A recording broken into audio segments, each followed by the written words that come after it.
ನಮಸ್ಕಾರ ಪ್ರಿಯ ವೀಕ್ಷಕರೇ, ನಾವಿವತ್ತು ಬೆಂಗಳೂರಿನ ಹೃದಯ ಭಾಗದಲ್ಲಿರುವಂತಹ ಪ್ರಸಿದ್ಧವಾದಂತಹ ಸ್ಥಳ ಕಾಟನ್ಪೇಟೆಯಲ್ಲಿರುವಂತಹ ಶ್ರೀ ಚೌಡೇಶ್ವರಿ ಮಂತ್ರಾಲಯದಲ್ಲಿ ವಿಶೇಷ ಸೇವೆಯನ್ನು ಸಲ್ಲಿಸುತ್ತಿರುವಂತಹ ಪಂಡಿತ್ ಶ್ರೀ ಕೆ ಮಂಜುನಾಥ್ ರವರು ತಮ್ಮ ಆಧ್ಯಾತ್ಮ ಸೇವೆ ಮತ್ತು ಸಮಾಜಮುಖಿ ಕಾರ್ಯಗಳ ಮೂಲಕ ವಿಶಿಷ್ಟ ಸ್ಥಾನವನ್ನು ಪಡ್ಕೊಂಡಿದ್ದಾರೆ. ಬಾಲಗ್ರಹ, ಭೂತ, ಪಿಶಾಚಿ ತೊಂದರೆಗಳಿಗೆ ಯಂತ್ರ ಮಂತ್ರ ಚಿಕಿತ್ಸೆಯ ಮೂಲಕ ಪರಿಹಾರ ನೀಡುತ್ತಾ ಅನೇಕರ ಜೀವನದಲ್ಲಿ ಬೆಳಕು ತರಲು ಸಹಾಯ ಮಾಡಿದ್ದಾರೆ. ಇವರ ಈ ಸೇವೆಯನ್ನ ಮೆಚ್ಚಿ ಇದೀಗ Asian international cultural research university ಇವರಿಗೆ ಗೌರವ ಡಾಕ್ಟರೇಟ್ ಪದವಿಯನ್ನು ನೀಡಿ ಗೌರವಿಸಿದೆ.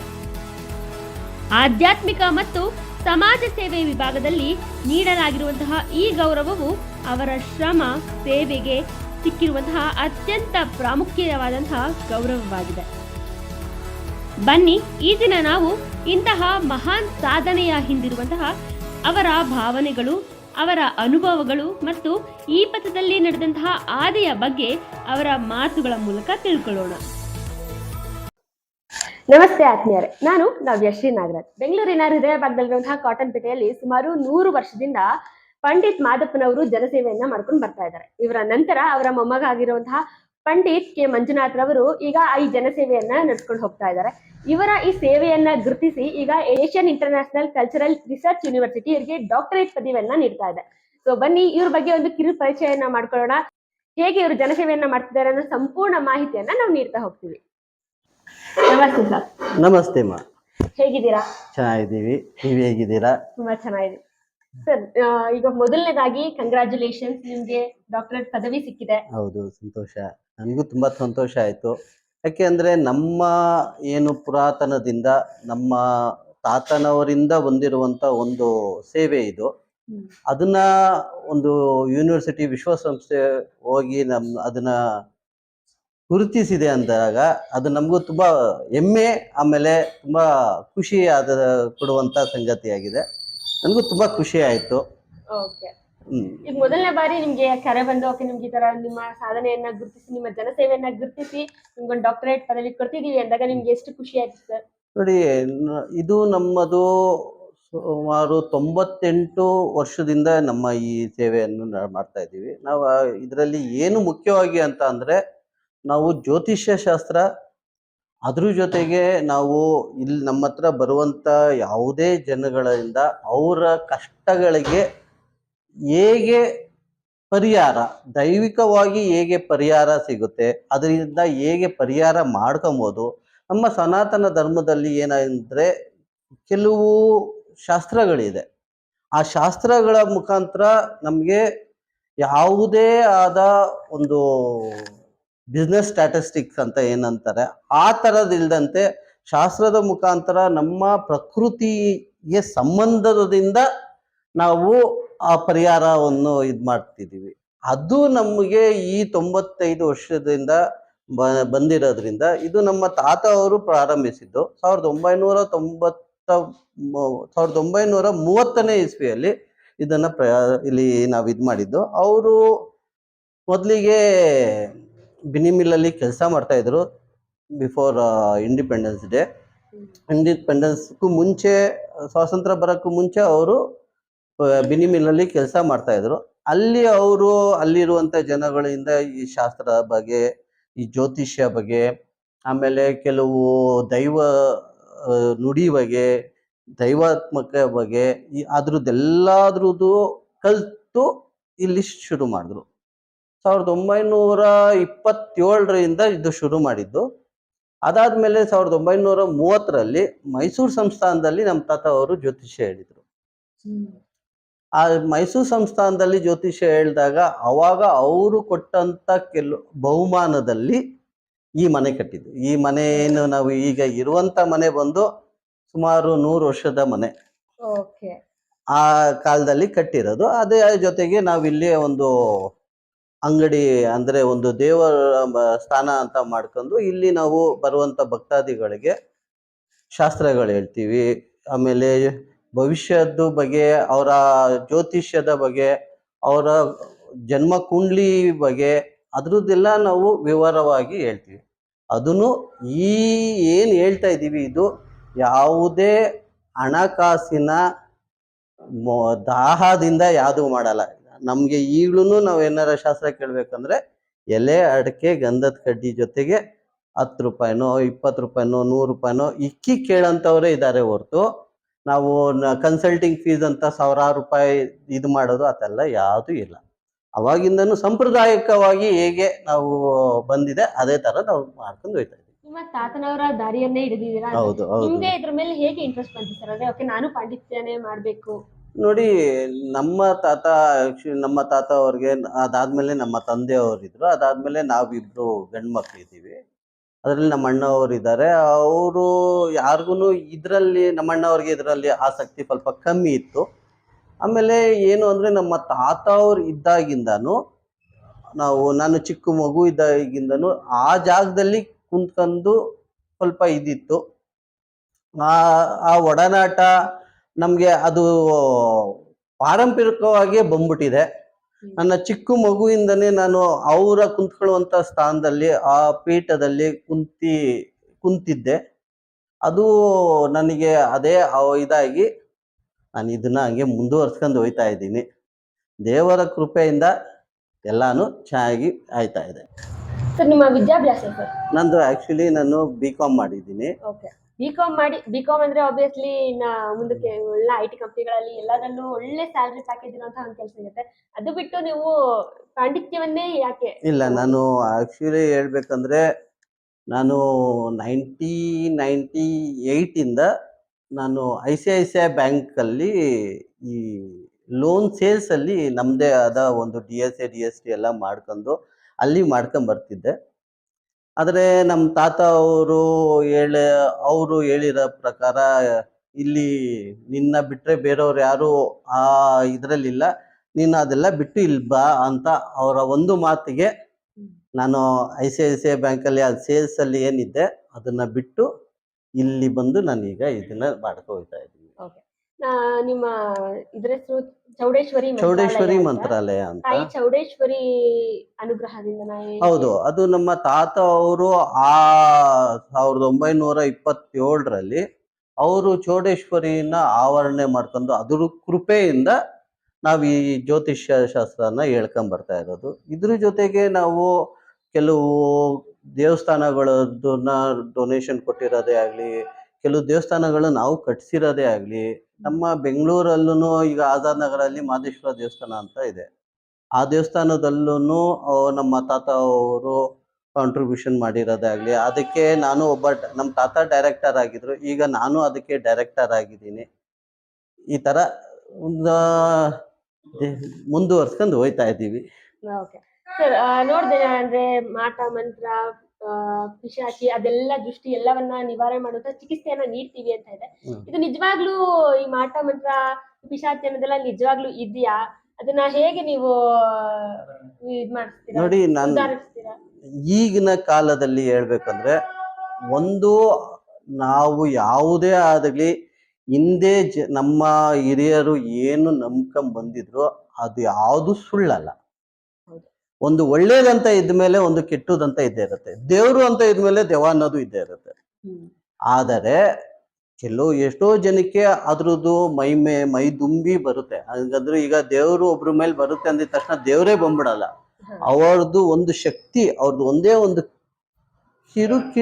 ಕಣದಷ್ಟು ಪವರ್ ಅವ್ರ ಮೇಲೆ ಬಂದ್ರು ಮನುಷ್ಯ ಆ ತರ ಮಾಡ್ತಾರೆ. ಅದರಲ್ಲಿ ಅದನ್ನ ಸರಿಪಡಿಸೋದಕ್ಕೆ ಕೆಲವು ವಿದ್ಯೆಗಳಿರುತ್ತೆ. ಆ ವಿದ್ಯೆ ಮುಖಾಂತರ ಅದನ್ನ ಸರಿ ಮಾಡಿಸ್ಕೊಬಹುದು. ಈಗ ನಾವು ಸೈನ್ಸ್ ಪ್ರಕಾರ ತಗೋತೀವಿ ಅಂದ್ರೆ ಅವರೇ ಬೇರೆ ಹೇಳ್ತಾರೆ, ಡ್ಯುಯಲ್ ಪರ್ಸನಾಲಿಟಿ ಅಂತಾರೆ, ಅವ್ರದೇ ಆದ ಒಂದು ಇದ್ರಲ್ಲಿ ಹೇಳ್ತಾರೆ. ನಮ್ಮಲ್ಲಿ ಏನಂತೀವಿ, ಇದು ನಿಮ್ಮ ಮೇಲೆ ನಿಮ್ಮ ಶಂಕೆ ಆಗಿದೆ, ನಿಮ್ಮ ಮೇಲೆ ಗಾಳಿ ಸೋಂಕಾಗಿದೆ ಅಂತ ಹೇಳ್ತೀವಿ. ಅದನ್ನ ನಿವಾರಣೆ ಮಾಡೋದಕ್ಕೆ ಯಾವ ಮೆಡಿಸನ್ ಇಂದನೂ ಆಗಲ್ಲ. ಅದನ್ನ ದೈವಿಕವಾಗಿ ನಾವು ನಿವಾರಣೆ ಮಾಡ್ತೀವಿ. ಹಂಗಂದ್ಬಿಟ್ಟು ಬೇರೆಯವರು ಈಗ ಮಾಡುವಂತ ಪ್ರಕಾರ ಅವ್ರಿಗೆ ಹಿಂಸಿಸೋದು, ಹೊಡೆಯೋದು ಅದೇ ಅದು ಮಾಡಲ್ಲ. ನಾವು ಕೆಲವು ಮಂತ್ರಶಕ್ತಿಗಳಿದೆ, ಬೀಜಾಕ್ಷರ ಮಂತ್ರಶಕ್ತಿಗಳಿದೆ. ಆ ಮಂತ್ರಶಕ್ತಿಯ ಮೂಲಕ ನಾವು ಅದನ್ನ ನಿವಾರಣೆ ಮಾಡೋದಕ್ಕೆ ನಮ್ಮ ಕೈಲಾದಷ್ಟು ಪ್ರಯತ್ನ ಮಾಡ್ತೀವಿ. ಈಗ ಡಾಕ್ಟರೇಟ್ ಬಂದಿದೆ ಸರ್, ಇದು ನಿಮ್ಗೆ ಎಷ್ಟು ಪ್ರೇರಣೆ ಆಗುತ್ತೆ ಇನ್ನು ಮುಂದಿನ ಒಂದು ಜನಸೇವೆ ಮಾಡೋದಕ್ಕೆ? ನೋಡಿ, ಪ್ರಶಸ್ತಿ ಅನ್ನೋದು ಜವಾಬ್ದಾರಿ ಇದ್ದಂಗೆ.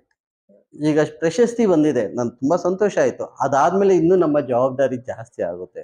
ಇನ್ನು ಜನಸೇವೆ ಮಾಡಬೇಕು ಅನ್ನೋ ಹುಮ್ಮಸ್ಸು ಬರುತ್ತೆ.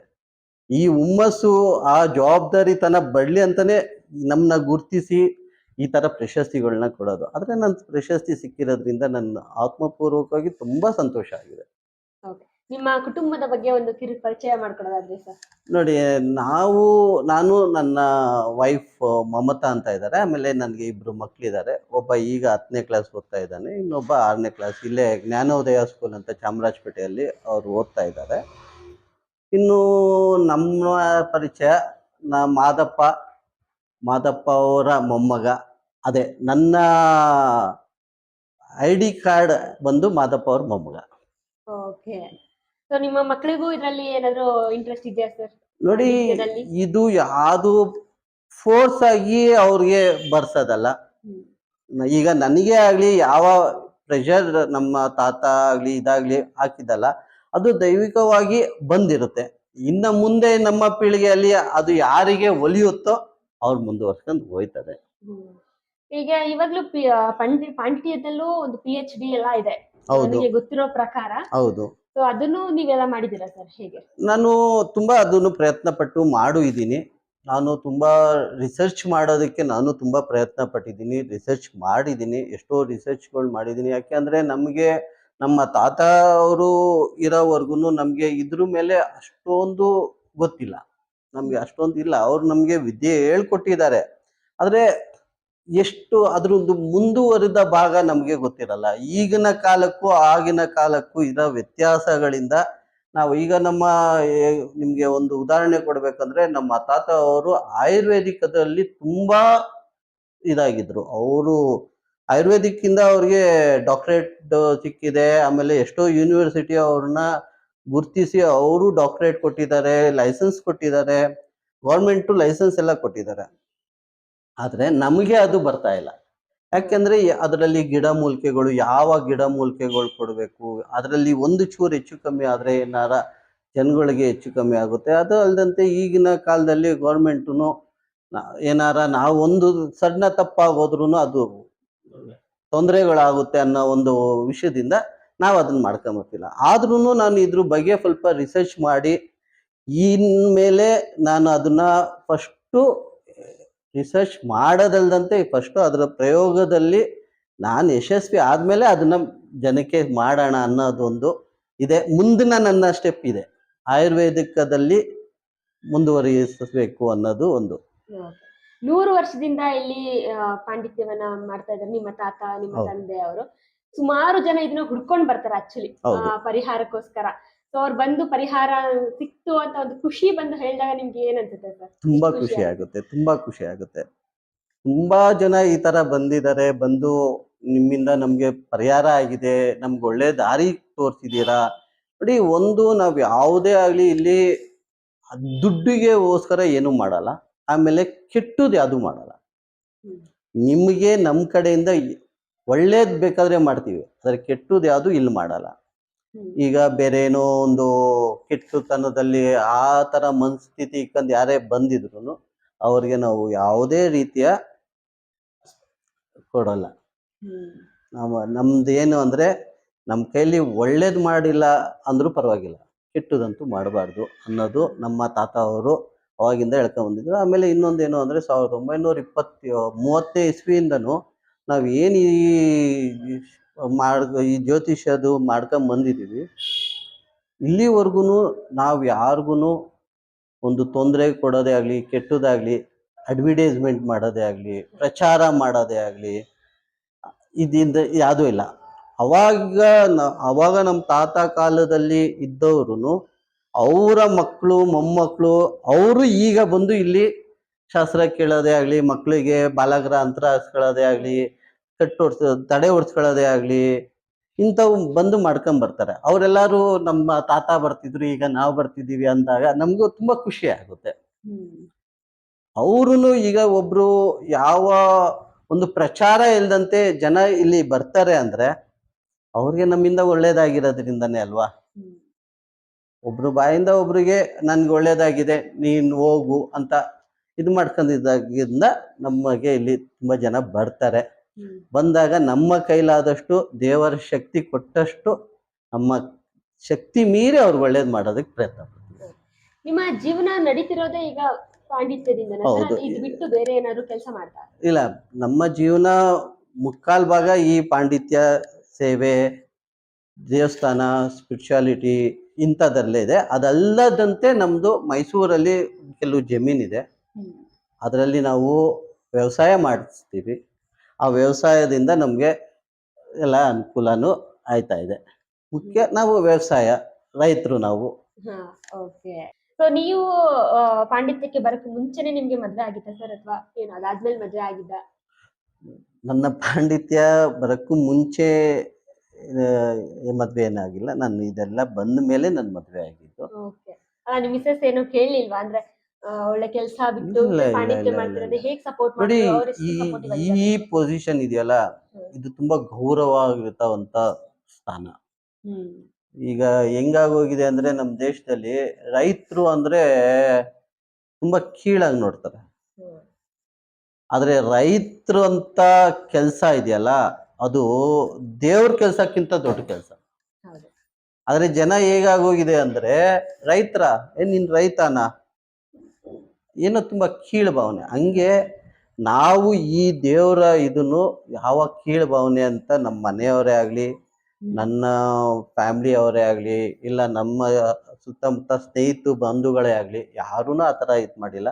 ಎಲ್ಲರೂ ನನ್ನ ತುಂಬಾ ಗೌರವಿತವಾಗಿ ನೋಡ್ತಾರೆ, ನಾವು ಅವ್ರನ್ನ ಗೌರವಿತವಾಗಿ ನೋಡ್ತೀವಿ. ಯಾವುದೇ ಉದ್ಯೋಗ ಆಗ್ಲಿ, ಯಾವುದೇ ಕೆಲಸ ಕಾರ್ಯಗಳಾಗ್ಲಿ, ಅದಕ್ಕೆ ನಾವು ಫಸ್ಟ್ ಗೌರವ ಕೊಡ್ತೀವಿ. ಅವಾಗ ಎಲ್ಲಾ ಗೌರವ ಅದಾಗೆ ಸಿಗುತ್ತೆ. ನನಗೆ ಗೊತ್ತಿರೋ ಪ್ರಕಾರ ಸರ್, ನಾನೆಲ್ಲೋ ಕೇಳಿರೋದು, ಯಾರು ಈಗ ನೀವು ದೈವ ಪೂಜೆ ಮಾಡ್ತೀರಾ, ನೀವು ಈ ದುಷ್ಟಶಕ್ತಿ ಎಲ್ಲ ಓಡಿಸ್ತೀರಾ, ಬಾಲಗ್ರಹ ಎಲ್ಲ ನಿವಾರಣೆ ಮಾಡ್ಕೊಡ್ತೀರಾ, ಆಗ ಅದೆಲ್ಲ ನಿಮ್ಗೆ ಆದಷ್ಟು ಒಂದ್ ಸ್ವಲ್ಪ ಎಫೆಕ್ಟ್ ಆಗುತ್ತೆ ಅನ್ನೋದ್ರ ಬಗ್ಗೆ ನಾನೆಲ್ಲೋ ಕೇಳಿದೀನಿ. 100% ಸತ್ಯ, 100% ಸತ್ಯ. ಅದನ್ನ ಎಫೆಕ್ಟ್ ಆಗುತ್ತೆ. ಅದನ್ನೇ ನಾವು ಹಿರಿಯರಿಂದ, ಗುರುಗಳಿಂದ ನಾವು ಕಲಿಬೇಕಾಗಿರೋದು.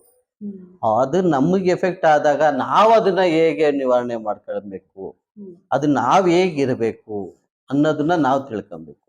ಫಸ್ಟು ಆ ವಿದ್ಯೆಯಲ್ಲಿ ಎಲ್ಲಾನು ಬರುತ್ತೆ, ಉಚ್ಚಾಟನೂ ಬರುತ್ತೆ, ಸ್ವೀಕರಣೆನೂ ಬರುತ್ತೆ. ಅದಕ್ಕೆ ಅವನಲ್ಲಿ ನಾವು ಅದನ್ನ ಭೇದಿಸ್ಕೊಂಡು ಹೇಗೆ ಹೋಗ್ಬೇಕು, ಆ ಥರ ನಾವು ಅವಾಗಿಂದ ನಮ್ಮ ಪಾರಂಪರಿಕವಾಗಿ ಬಂದಿರೋದ್ರಿಂದ ಇದೆಲ್ಲ ನಮಗ್ ಗೊತ್ತಿದೆ. ಆದ್ರಿಂದಾನೇ ಈಗ ನೋಡಿ, ನಮ್ಮ ಮನೆಯಲ್ಲಿ ನಮ್ಮ ಅಣ್ಣವರೇ ಆಗ್ಲಿ, ಯಾರೇ ಆಗ್ಲಿ, ಯಾಕೆ ಇದಕ್ಕೆ ಬಂದಿಲ್ಲ ಅಂದಾಗ ಅವ್ರಿಗೆ ಅದು ಒಲ್ದಿಲ್ಲ, ನಮ್ಗೆ ಅದು ಒಲ್ದು ಬಂದಿದೆ ಅಷ್ಟೇ. ಹಂಗಂದ್ಬಿಟ್ಟು ಅವರು ಇದರಿಂದ ದೂರ ಇಲ್ಲ, ನಂಬಿಕೆ ಇಲ್ಲ ಅಂತ ಏನಿಲ್ಲ. ಅವರು ತುಂಬಾ ನಂಬ್ತಾರೆ. ನನಗ್ ಒಲ್ದು ಬಂದಿದೆ, ಅದಕ್ಕೆ ಅವರು ಖುಷಿ ಪಡ್ತಾರೆ. ಆ ತರ ನಡೆಯುತ್ತೆ. ಸರ್, ನೀವು ಇವನ್ ವ್ಯವಸಾಯ, ಊರಲ್ಲಿ ಜಮೀನ್ ಇದೆ ಅಂತ ಹೇಳಿ, ನಿಮ್ಗೂ ವ್ಯವಸಾಯ ಬರತ್ತಾ? ತುಂಬಾ ಬರುತ್ತೆ, ತುಂಬಾ ಬರುತ್ತೆ. ನಾವು ಹುಟ್ಟಿದೀವಿ, ನಾನು ತುಂಬಾ ಬೆಳೆ ಬೆಳೆದಿದ್ದೀವಿ. ಮೊದ್ಲೆಲ್ಲ ನಾವು ಅವಾಗ ಭತ್ತ ಬೆಳಿತಾ ಇದ್ವಿ, ಗದ್ದೆ ಇತ್ತು, ಭತ್ತ ಬೆಳಿತಾ ಇದ್ವಿ. ಈಗ ಸ್ವಲ್ಪ ಮ್ಯಾನ್ ಪವರ್ ಕಮ್ಮಿ ಆಗಿರೋದ್ರಿಂದ ಸ್ವಲ್ಪ ಕಮರ್ಷಿಯಲ್ ಕ್ರಾಪ್ಗಳನ್ನೆಲ್ಲ ಹಾಕಿ ಇಲ್ಲಿಂದ ಅಲ್ಲಿಗೆ ಹೋಗೋದು ಬರೋದು ಸ್ವಲ್ಪ ಕಷ್ಟ ಆಯ್ತಾ ಇತ್ತು. ಯಾಕೆಂದ್ರೆ ಈಗ ನಮ್ಮ ಈ ದೇವಸ್ಥಾನದಲ್ಲಿ ಜನಗಳು ಜಾಸ್ತಿ ಆಗೋಗಿದ್ದಾರೆ, ಟೈಮ್ ಸಿಗಲ್ಲ. ಅಲ್ಲಿಗೆ ಹೋದ್ರೆ ಅಲ್ಲೂ ವಾರಾನ್ಗಟ್ಲೆ ಇರ್ಬೇಕಾಗುತ್ತೆ, ದಿನಾನ್ಗಟ್ಲೆ ಇರ್ಬೇಕಾಗುತ್ತೆ. ಇಲ್ಲಿ ಅವರು ನಮ್ಮನ್ನ ನೋಡಿ, ಇಲ್ಲಿ ಈ ಸ್ಥಾನಕ್ಕೆ ತಮಿಳ್ನಾಡಿಂದ ಬರ್ತಾರೆ, ಆಂಧ್ರದಿಂದ ಬರ್ತಾರೆ, ಮಹಾರಾಷ್ಟ್ರದಿಂದ ಬರ್ತಾರೆ, ಕೆಲವರು ನಾರ್ತ್ ಇಂಡಿಯಾದಿಂದ ಬರ್ತಾರೆ. ಅವರೆಲ್ಲ ನಮ್ಮನ್ನ ನಂಬಿ ನಮ್ಗೂ ಅವರ ಕಷ್ಟಕ್ಕೆ ಅಂತ ಬಂದಿರ್ತಾರೆ. ಆ ಟೈಮಲ್ಲಿ ನಾವ್ ಇಲ್ಲ ಅಂದಾಗ ಅದು ಅಷ್ಟು ಒಳಿತಾಗಲ್ಲ.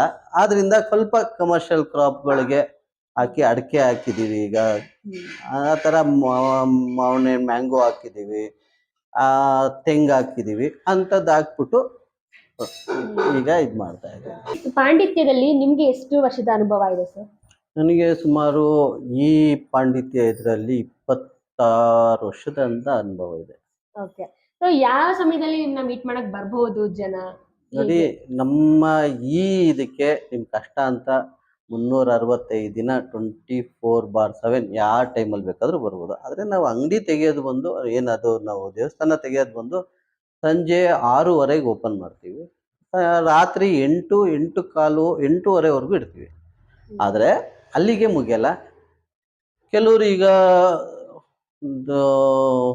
ಕೆಲವು ಗಾಳಿ ಸೋಂಕಾಗಿ ಆ ಥರ ಎಲ್ಲ ರಾತ್ರಿ ಹೊತ್ತು ಏನಾರ ತೊಂದರೆ ಆಗಿದ್ರು ರಾತ್ರಿ 12 ಗಂಟೆ 1 ಗಂಟೆಗೆ ಬಂದ್ರು ನಾವು ಅದಕ್ಕೆ ಏನ್ ಬೇಕು ಅದಕ್ಕೆ ಪರಿಹಾರ ನಾವು ಮಾಡಿ ಕಳಿಸ್ತೀವಿ. ಇಲ್ಲ ಇಲ್ಲಿಗೆ ಬರಕ್ ಆಗ್ತಾ ಇಲ್ಲ, ತುಂಬಾ ತೊಂದರೆ ಆಗ್ತಿದೆ ನಮ್ಗೆ, ನೀವು ಅಲ್ಲಿ ಹೋಗಿ ಪರಿಹಾರ ಆ ತರದೆಲ್ಲ ಏನಿಲ್ಲ? ಆ ತರ ನಾವ್ ಯಾವ್ದು ಮಾಡಲ್ಲ. ಯಾಕೆ ಅಂದ್ರೆ ನಮ್ಮ ಈ ದೇವ್ರ ಮನೆ ಸ್ಥಾನ ಮಹಿಮೆ ಇದು. ಆ ಸ್ಥಾನ ಮಹಿಮೆ ಅದರಿಂದ ಆಚೆ ಬಂದ್ರೆ ನಾನು ಒಬ್ಬ ಸಾಮಾನ್ಯ ಮನುಷ್ಯನಾಗಿರ್ತೀನಿ. ಸಾಮಾನ್ಯ ಒಂದು ನೀವೆಲ್ಲಾರು ಹೇಗಿದ್ದೀರಾ ಹಾಗೆ ಇರ್ತೀವಿ. ಆದ್ರೆ ಅಲ್ಲಿ ಇದ್ದಾಗ ಅಲ್ಲಿ ಆ ಸ್ಥಾನದಲ್ಲಿ ಕುಂತ್ಕೊಂಡಾಗ್ಲೇ ನಮಗೆ ಶಕ್ತಿ ಹೊರತು ಆಚೆ ನನಗೆ ಅಷ್ಟು ಬರಲ್ಲ. ಆದ್ರೆ ನಾವು ಹೋಗಿ ಆತರ ಮಾಡೋದು ಇಲ್ಲ. ಯಾಕೆಂದ್ರೆ ನಾವು ಅಲ್ಲಿಗೆ ಹೋಗಿ ಮಾಡ್ಬಿಟ್ರೆ ಅಲ್ಲಿ ಒಬ್ರಿಗೆ ನಾವು ಸರಿ ಮಾಡಕ್ ಹೋದ್ರೆ ಇಲ್ಲಿ 10 ಜನ ಕಾಯ್ತಾ ಇರ್ತಾರೆ. ಅವ್ರೊಬ್ರಿಗೋಸ್ಕರ 10 ಜನಕ್ಕೆ ನಾನು ಮೋಸ ಮಾಡ್ದಂಗೆ ಆಗುತ್ತೆ. ಆದ್ರಿಂದ ನಾವು ಹೋಗಲ್ಲ. ನಿಮ್ಗೆ ಈ ಡಾಕ್ಟರೇಟ್ ಪದವಿ ಸಿಕ್ಕಿದೆ ಅಂದ ತಕ್ಷಣ ನಿಮ್ಮ ಫ್ಯಾಮಿಲಿಯವರು ಹೇಗೆ ರಿಯಾಕ್ಟ್ ಮಾಡ್ತಾರೆ? ಎಲ್ಲರೂ ತುಂಬಾ ಸಂತೋಷ ಪಟ್ರು, ತುಂಬಾ ಖುಷಿ ಪಟ್ರು, ಎಲ್ಲರೂ ತುಂಬಾ ಖುಷಿ ಪಟ್ರು. ಸರ್, ನೀವು ಇವಾಗ ಜನ ಬಂದು ನಿಮ್ಮ ಹತ್ರ ಭವಿಷ್ಯವನ್ನ ಕೇಳ್ತಾರೆ, ಅದಕ್ಕೆಲ್ಲ ನೀವು ಎಷ್ಟು ಚಾರ್ಜ್ ಮಾಡ್ತೀರಾ ಸರ್? ನೋಡಿ, ಒಂದು ನಾವು ಯಾವತ್ತು ಇಷ್ಟೇ ಚಾರ್ಜು ಅಂತ ನಾವು ಇಲ್ಲ. ಅವಾಗಿಂದನೂ ನಮ್ಗೆ ಸಂಪ್ರದಾಯಕವಾಗಿ ನೀವು ಬಂದು ಶಾಸ್ತ್ರ ಕೇಳಬೇಕು. ಹೇಗೆ ಎಲೆ ಅಡಿಕೆ, ಅಗರಬತ್ತಿ, ಹಣ್ಣು ಇದನ್ನ ತಗೊಂಬಂದು ನೀವು ಶಾಸ್ತ್ರ ಕೇಳ್ಬೋದು. ಆ ಶಾಸ್ತ್ರದಲ್ಲಿ ದಕ್ಷಿಣೆ ಅಂತ ಇಡ್ಲೇಬೇಕು. ಅದು ನೀವು 10, 11, 100 ಎಷ್ಟೇ ಇಕ್ಕಿದ್ರು ನಾವು ಕೇಳ್ತೀವಿ. ನಾವು ಇಷ್ಟೇ ಪರ್ಟಿಕ್ಯುಲರ್ ಆಗಿ ಇಲ್ಲಿ 10 ರೂಪಾಯಿ ಇಕ್ಕಿ ಕೇಳೋರು ಇದ್ದಾರೆ, 100 ರೂಪಾಯಿ ಇಕ್ಕಿ ಕೇಳೋರು ಇದ್ದಾರೆ, ಕೆಲವರು 1000 ರೂಪಾಯಿ 5000 ರೂಪಾಯಿ ಇಕ್ಕಿ ಕೇಳೋರು ಇದ್ದಾರೆ. ಆದ್ರೆ ನಾವು ಯಾವುದನ್ನು ಇಷ್ಟು ಇಕ್ಬೇಕು ಅಂತ ಪರ್ಟಿಕ್ಯುಲರ್ ಆಗಿ ಇದು ಮಾಡಲ್ಲ. ಆದ್ರೆ ಈ ಕೆಲವು ಇದೆ, ಕೆಲವು ಅಂತ ಫಿಕ್ಸ್ ಚಾರ್ಜ್ ಅಂತ ಏನು ಅಂತ ಅಂದ್ರೆ ಕೆಲವು ಅಂತರಗಳಿಗೆ ಹಾಕ್ತಿವಿ. ಈಗ ಬಾಲಗ್ರಹ ಅಂತರ ಹಾಕ್ತಿವಿ, ಅದಕ್ಕೆ ಅಂತ ಒಂದು ಫಿಕ್ಸ್ ಚಾರ್ಜ್ ಮಾಡಿರ್ತೀವಿ. ಅದೊಂದು 200 ರೂಪಾಯಿ ಮಾಡಿರ್ತೀವಿ. ಈಗ ಕಟ್ಟು ಹೊಡಿಯೋದಕ್ಕೆ, ದಾಟ್ ತೆಗಿಯೋದಕ್ಕೆ ಅಂತಾರಲ್ಲ, ತಡೆ ಹೊಡೆಯೋದು, ಕಟ್ಟು ಹೊಡೆಯೋದು, ದಾಟ್ ತೆಗಿಯೋದು ಇದೆಲ್ಲ ಒಂದೇ.